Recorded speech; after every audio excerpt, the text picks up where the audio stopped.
Hey there, and welcome to this week's edition of The Wrap. Our new dawn is finally a reality with South Africa's cabinet finalised. It's big, but mostly promising. The same cannot be said for Gauteng, where the DA has been left out in the cold. Meanwhile, South Africa continues to shine in music and sport, even if we argue we should still be proud of the Proteas for coming second in the T20 World Cup. But mostly we're just glad we're not France, where a controversial right-wing party is coming to power. So let's dive into your weekly update of empowering and easy to understand news, brought to you by myself, Verashni Pillay, and the Explain Lakoza team. First up, our take, Gauteng's cabinet drama. The ANC in Gauteng is a little delulu, as the youngsters would say. The party's provincial leadership under Premier Panyaza Lesufi has always followed a different script to national and spoke about governing with the EFF before elections, despite the poor results that has produced at the city level previously. Following the elections, the party landed just 28 out of the 80 seats in the Gauteng legislature, and the assumption was that it would follow the lead of National and KwaZulu-Natal in partnering with the DA, who has 22 seats. Lesufi, however, couldn't come to an agreement with the DA. Instead, he's opted for an unstable minority government, appointing a cabinet that holds just 32 out of the 80 seats in the legislature.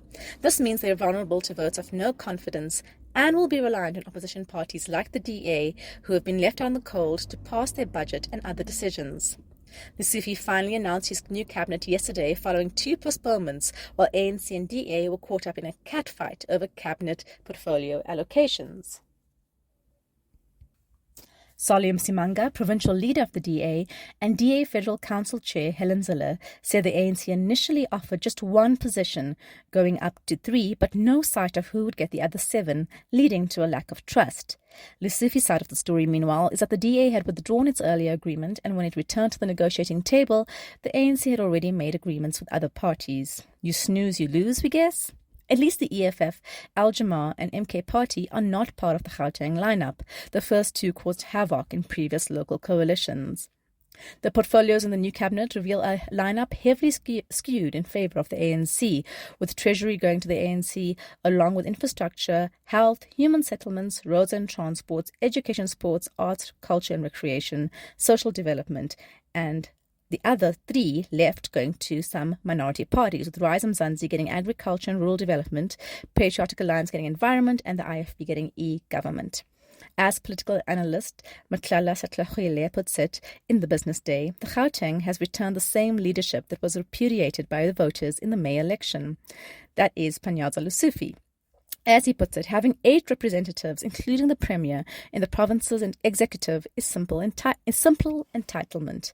The party has, in essence, allocated itself almost 73% of the province's executive, well over double its level of electoral support. The makeup of the executive could not even be construed as a subversion of democratic electoral outcomes, as the party-led Gauteng provincial unit does not even constitute 50 plus 1% in the province.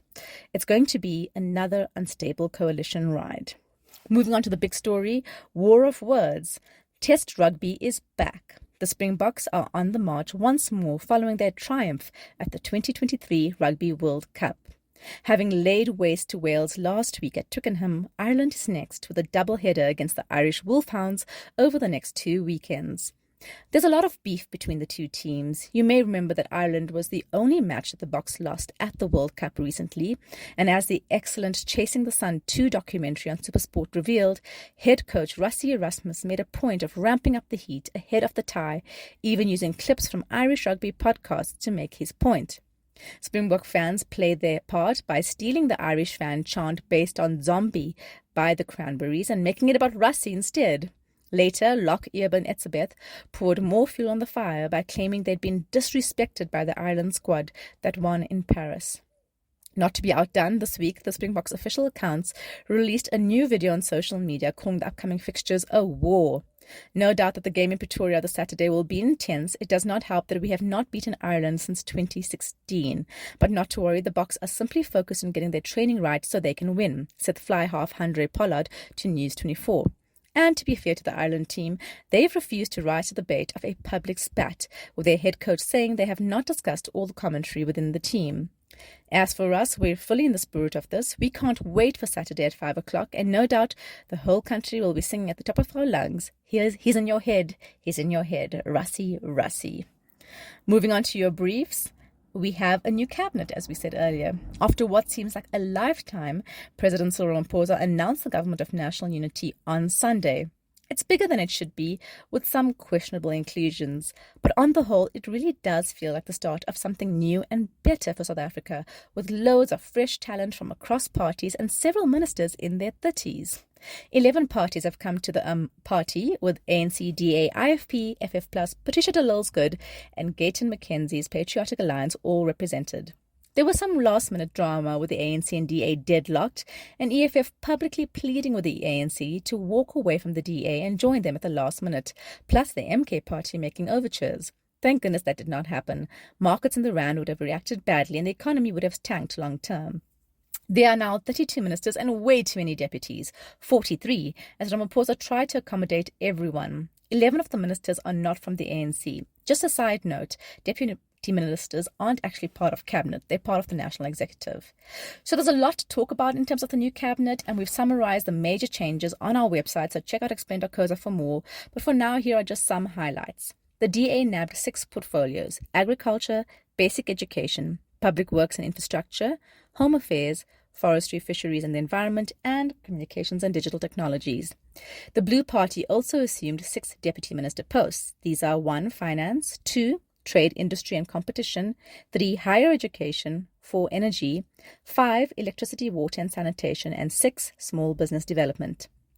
Freedom Front Plus leader Pieter Groenewald will oversee correctional services, much to Twitter's amusement, with loads of jokes about the conservative Afrikaans leader running a tight ship. And Finance Minister Ino Godongwana has kept his key portfolio with 2 deputies now, 1 ANC and 1 DA. Good Party leader and Tourism Minister Patricia de Lille gets to stay in her position, which the sector has welcomed. The DA's chief whip in Parliament, Siviwe Gwarube, 34, is our new Minister of Basic Education. She replaces Angie Mochecha, who led the department for 15 years. Gwarube also inherits a department in disarray, but experts say she has her work cut out for her. Meanwhile, Paul Motshitile is still the deputy president, while DA leader John Steenhuisen, who was gunning for the position, gets agriculture. Food for Mzansi notes that Steenhuisen's appointment has surprised many in the agricultural sector. Ronald Lamola moves from Justice and Correctional Services to the important Department of International Relations and Cooperation in something of a promotion. Lamola has been involved in South Africa's international efforts on behalf of Gaza, which makes the promising young leader up for a more statesman-like role. Gwede Mantashe has also survived the cut, unsurprising given how important he is in maintaining Ramaphosa's support in the ANC. However, his department, now known as the Department of Mineral and Petroleum Resources, has thankfully lost its energy office. Carol Payton notes in News 24 that his failure to procure new energy and lighting regulation cost the economy 1.5 percentage points in 2023. That is a massive amount. Energy has now been combined with the Ministry of Electricity, now known as Electricity and Energy, under the ANC's Hosiyanso Ramokgopa. And finally, the man who will be making sure that the systems remain online at Home Affairs is Dr. Leon Schreiber. Schreiber is the leading force behind the CET Cabinet's Perks Bill. Action South Africa leader Herman Mashaba has questioned whether the ANC and DA would still pursue the bill, since they are now in a rather bloated government together. You can see the rest of the cabinet on our site, but it is a new dawn. What a relief. Now the work begins. On to some entertainment news. 2 South African artists stole the spotlight on Sunday at the BET Awards, a key touchstone of African-American entertainment.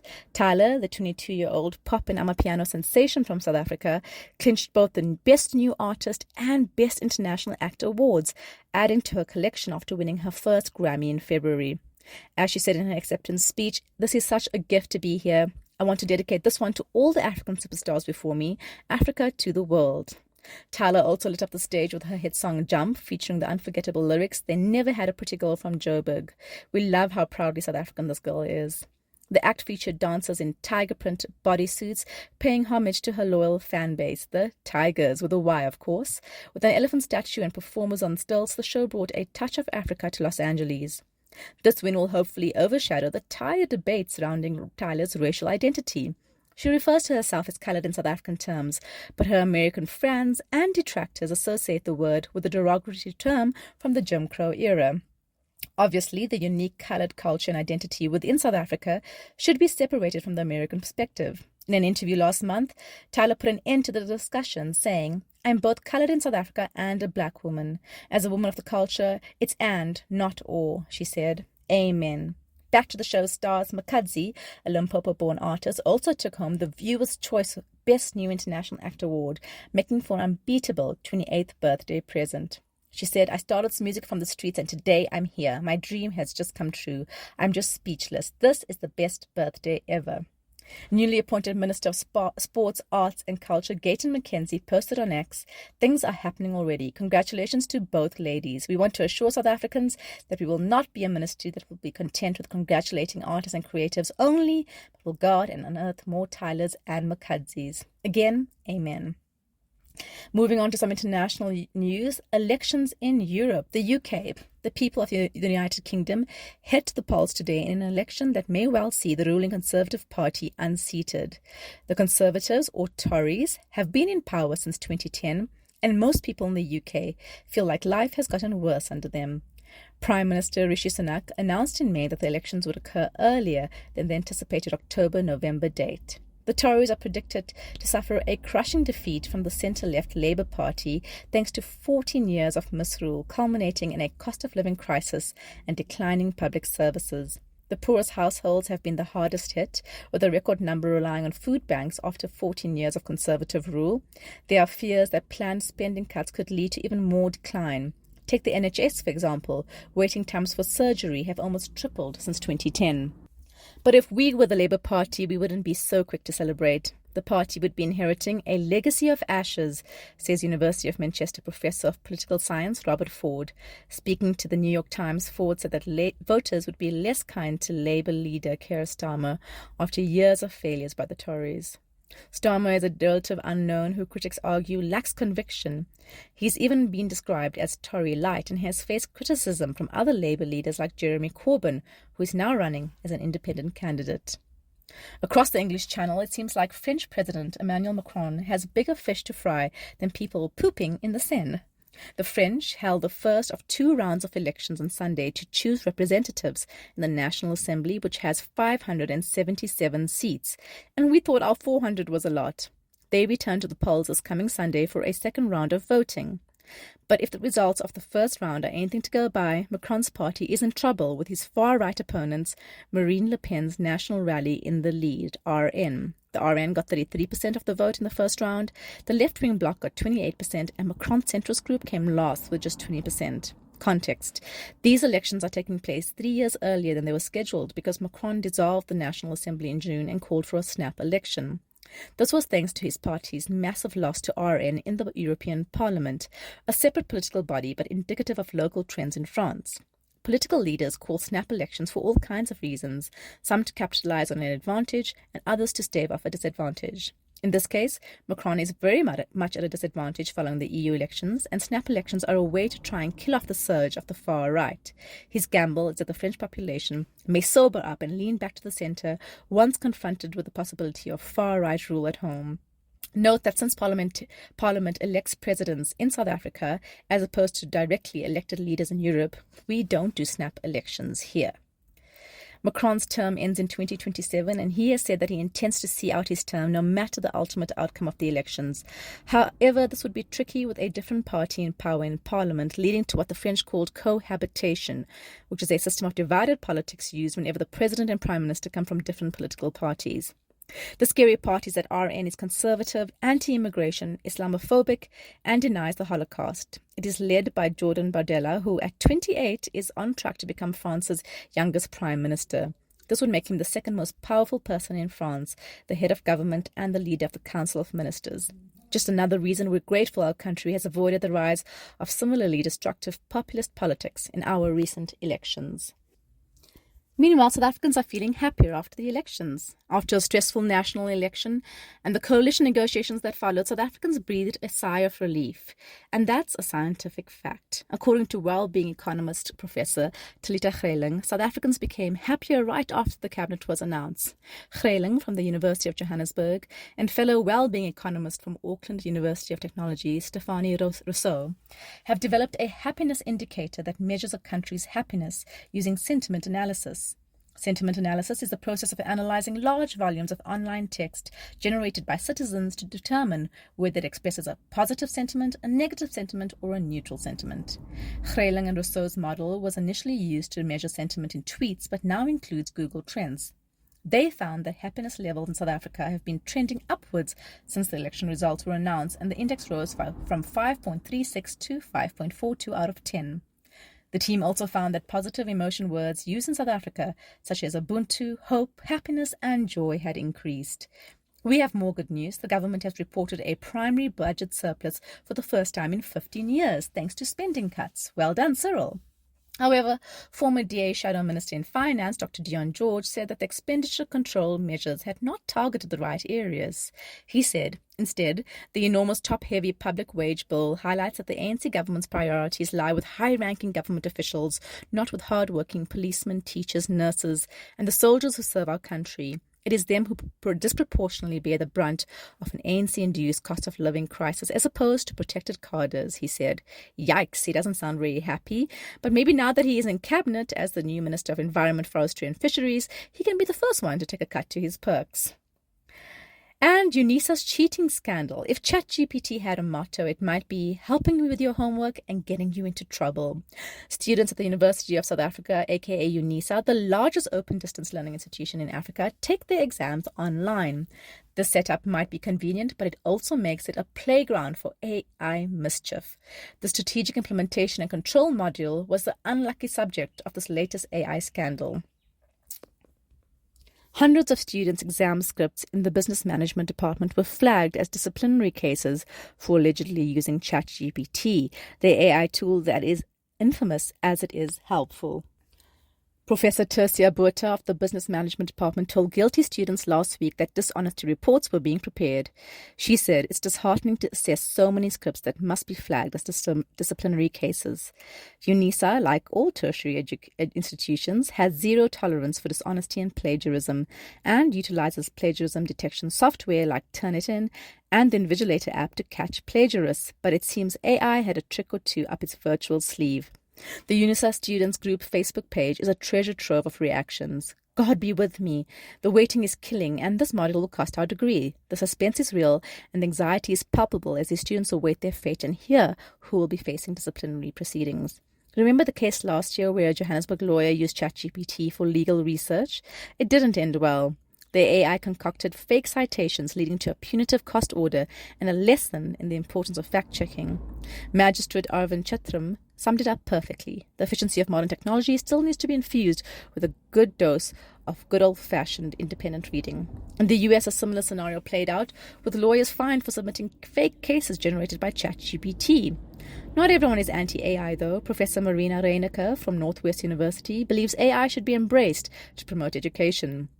The key is to use it responsibly with clear guidelines to avoid academic fraud. So, the next time you're tempted to let ChatGPT or any other AI tool take the wheel, remember, it might just drive you straight into a disciplinary hearing. Finally, we need to give the Proteas their flowers. In the aftermath of South Africa's narrow defeat to India in the T20 World Cup final, the question on everyone's lips is whether the Proteas choked under pressure or simply fell short against a superior opponent. The term choker has haunted South African cricket for decades, but this time the narrative might not do justice to their journey. During this historic final for South Africa on Saturday, 29th June, India batted first, scoring a total of 176 runs for the loss of 7 wickets. With every boundary and 6, hope soared that this might finally be the Proteas' moment, but the task proved just a touch too steep in the end, with the Proteas finishing with 169 runs for the loss of 8 wickets. Captain Aiden Markram, visibly crushed yet proud of his team's journey to their first World Cup final since 1992, summed it up perfectly. Gutted for the time being, he said, it'll take time to reflect on a really good campaign, hurts quite a bit, but incredibly proud. While the wounds of defeat may sting now, South African crickets can hold their heads high. This Proteas team, with its grit and determination, has set a new standard. As we mourn what could have been, let's also celebrate what was, a valiant effort that nearly rewrote history.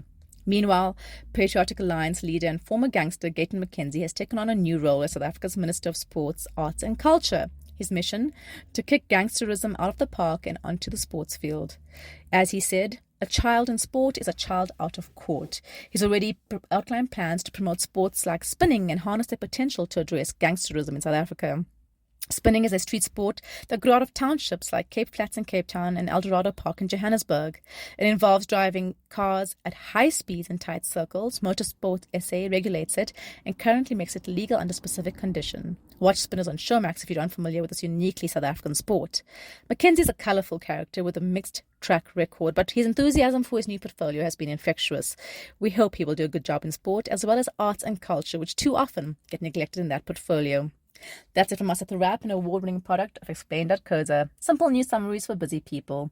The Wrap is sponsored by Explain's agency division. We specialize in content marketing for purpose-driven organizations, often with a pan-African reach. Check out our website at explainagency.co.za and mail info@explain.co.za for a quote. Tell your friends to sign up at explain.co.za/subscribe. Till next time, goodbye from the team.